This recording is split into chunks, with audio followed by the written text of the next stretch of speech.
হিন্দু ধর্মের বিভিন্ন পুরাণের মধ্যে অন্যতম হল গরুড় পুরাণ। সাধারণত মৃত্যুর পর ১৩ দিন গরুড় পুরাণ পাঠ করার কথা বলা হয়। কোনো পরিবারে কারোর মৃত্যু হলে সেই পরিবার ১৩ দিনের গরুড় পুরাণ পাঠ রাখে।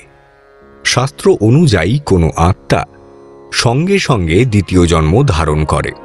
কোনো কোনো ক্ষেত্রে ৩ দিনে অথবা ১০ বা ১৩ দিনে, আবার কেউ কেউ ১৬ মাসে দ্বিতীয় জন্ম নিয়ে নেন। কিন্তু যে ব্যক্তির স্মৃতি দৃঢ়, গভীর মোহ বা যার অকাল মৃত্যু ঘটেছে, তারা কমপক্ষে ১ বছরে দ্বিতীয় জন্ম নিয়ে থাকে। মৃত্যুর ৩য় বছরে গয়ায় তাঁর শেষ তর্পণ করা হয়। আবার এমন কিছু আত্মা রয়েছে যারা পথ খুঁজে পায় না ও এদিক ওদিক ঘুরতে থাকে। গরুড় পুরাণে অনেক নিয়ম রয়েছে। সৃষ্টির নিয়ম, সৃষ্টির সময় এবং সৃষ্টিতে অনুসরণ করতে হবে। গৃহকর্তাদের অনুসরণ করার নিয়ম, ত্যাগীদের জন্য নিয়ম। নিয়ম না মানেন এমন ব্যক্তিদের দেওয়া শাস্তি, বিভিন্ন ধরনের নারকীয় অস্তিত্ব ইত্যাদি। আমার মতে একটি ওভাররাইডিং নিয়ম আছে যা সর্বোচ্চ রাজত্ব করে। আভাসেনাপি জন নমনি কীর্তিতে সর্বপাটকায়ে পুমান বিমুচ্যতে সদ্য সিংহত্রস্তর মৃগাইর ইভা। যদি কেউ অসহায় অবস্থায় বা অনিচ্ছা সত্ত্বেও প্রভুর পবিত্র নাম জপ করে, তবে তার পাপময় জীবনের সমস্ত পাপ চলে যায়।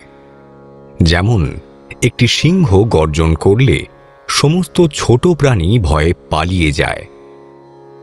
মানুষ সাধারণত ভয় পেতে চায় না বলেই এই পুরাণ পড়ে না, কারণ এই পুরাণ মূলত মৃত্যুর পরবর্তী অবস্থানের কথা বলে। যদিও বেদ হিন্দু ধর্মের পবিত্র লিপি, পুরাণ হিন্দু দর্শনের মেরুদণ্ড, যা হিন্দু ধর্ম, সভ্যতা এবং সংস্কৃতির সারাংশ ধারণ করে, এবং অষ্টাদশ পুরাণ মানবজাতির মহান সম্পদ হয়ে থাকে। তবে গরুড় পুরাণ সেই অষ্টাদশ মহাপুরাণগুলির মধ্যে অন্যতম। এটিকে গরুড় পুরাণ বলা হয় কারণ এটি পাখিদের ঐশ্বরিক রাজা গরুড় এবং ভগবান বিষ্ণুর মধ্যে একটি কথোপকথনের আকারে। পরে গরুড় ঋষি কশ্যপকে একই আবৃত্তি করেছিলেন, যা লাইনের নিচে ছড়িয়ে পড়েছিল। এতে প্রায় ১৯,০০০টি শ্লোক রয়েছে এবং একটি সাত্ত্বিক পুরাণ হিসেবে শ্রেণীবদ্ধ। গরুড় পুরাণ তারিখ করা কঠিন, যেহেতু বেশ কয়েকটি সংশোধন হয়েছে, এবং সর্বশেষ সংশোধন অবশ্যই শ্রীকৃষ্ণাবতারের সময় ঘটেছে, যখন ঋষি বেদব্যাস সমস্ত পুরাণ সম্পাদনা ও সংশোধন করেছেন। গরুড় পুরাণের স্বতন্ত্রতা এই সত্যের মধ্যে নিহিত যে এটি একমাত্র পবিত্র পাঠ যা মৃত্যুর পরের জীবন, আত্মার যাত্রা, মৃত্যু এবং এর পরবর্তী পুনর্জন্ম বা পুনর্জন্ম সম্পর্কে কথা বলে। এমনকি আধুনিক বিজ্ঞানও মৃত্যু রহস্য ভেদ করতে পারেনি। এবং পরে, যদিও গরুড় পুরাণ এই বাস্তবতাগুলিকে যুগে যুগে উচ্চারণ করেছে। হিন্দু ধর্মে নির্ধারিত 16টি সংস্কারের মধ্যে শেষেরটি অন্ত্যেষ্টি সংস্করণ নামক অন্ত্যেষ্টিক্রিয়া এবং অন্যান্য অনুষ্ঠানের সাথে সম্পর্কিত।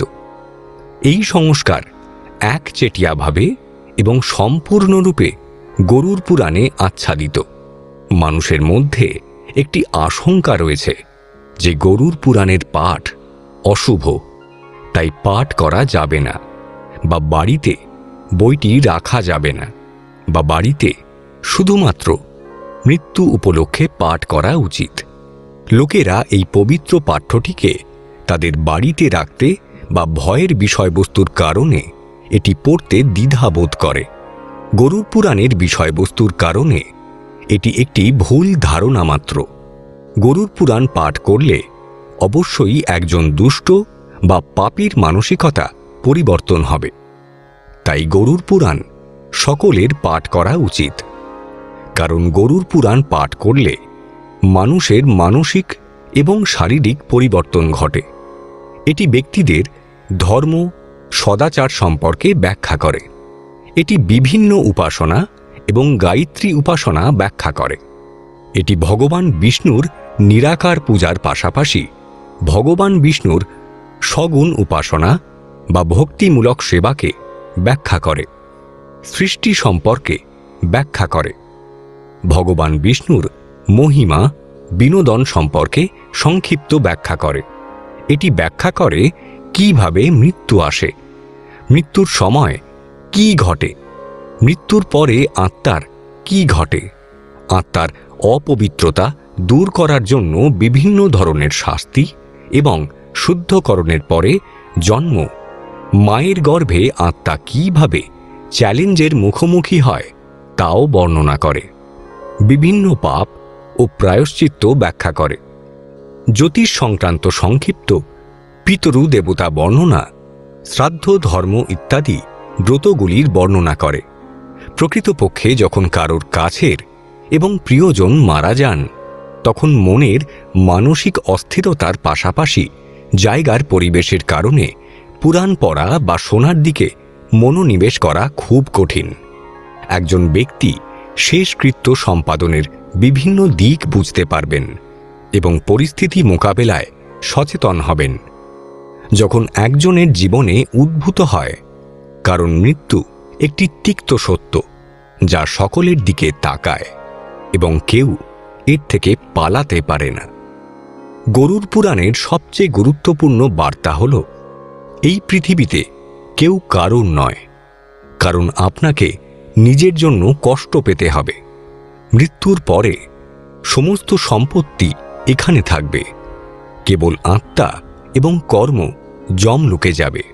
মৃত্যুর পরে পাপীদের জন্য অনেক দুর্দশা রয়েছে। নপুংসকরা কোনো প্রকার দয়া দেখায় না। আত্মা প্রিয়জনের স্মৃতিতে প্রচণ্ডভাবে শোক করে, যখন প্রিয়জনরা শুধুমাত্র মৃত ব্যক্তির সম্পত্তিতে আগ্রহী। মৃত্যুর সময় সমস্ত ভালো এবং খারাপ কাজের সংক্ষিপ্ত বিবরণ রয়েছে। শ্রাবণ ও শ্রাবণী নামক দেবতারা যমরাজের সামনে হাজির হন আমাদের কর্মের সাক্ষ্য দিতে। বৈতরণী নদীর তীরে পৌঁছলেই জানা যায় গরুরের গুরুত্ব। এখনও সময় আছে। ভালো কাজ করুন, অন্যকে সম্মান করুন, নইলে ভয়াবহ নরক ভোগ করতে প্রস্তুত থাকুন। গরুর পুরাণ হিন্দু ধর্মের 18টি মহাপুরাণগুলির মধ্যে একটি, এবং এটি একটি পবিত্র পাঠ হিসেবে বিবেচিত হয়, যাতে মৃত্যুর পরবর্তী জীবন, সেই সাথে বিভিন্ন আধ্যাত্মিক অনুশীলন এবং আচার সম্পর্কে জ্ঞান রয়েছে। হিন্দু ঐতিহ্যে এটা বিশ্বাস করা হয় যে গরুর পুরাণ পাঠ বা শোনা একজন ব্যক্তিকে মোক্ষ বা মোক্ষ অর্জনে সাহায্য করতে পারে, যা জন্ম ও মৃত্যুর চক্র থেকে মুক্তি। যাই হোক, গরুর পুরাণ কখন পড়তে হবে সে সম্পর্কে কোনো নির্দিষ্ট নিয়ম বা নির্দেশিকা নেই।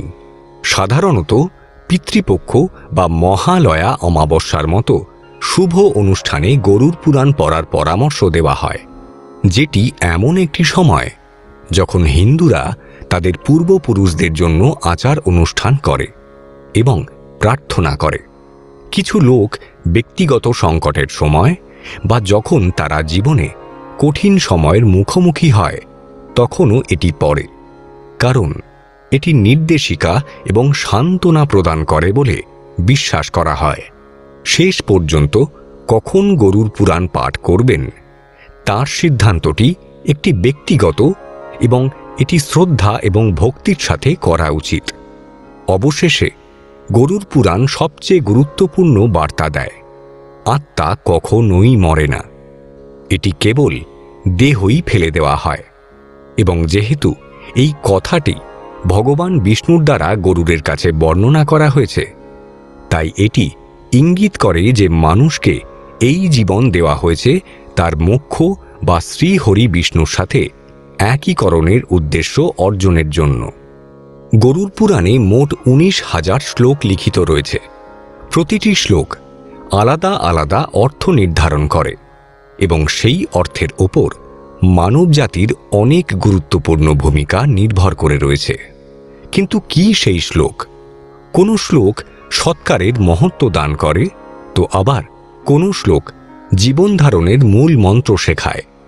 প্রতিটি শ্লোকের নির্দিষ্ট কিছু বৈশিষ্ট্য রয়েছে।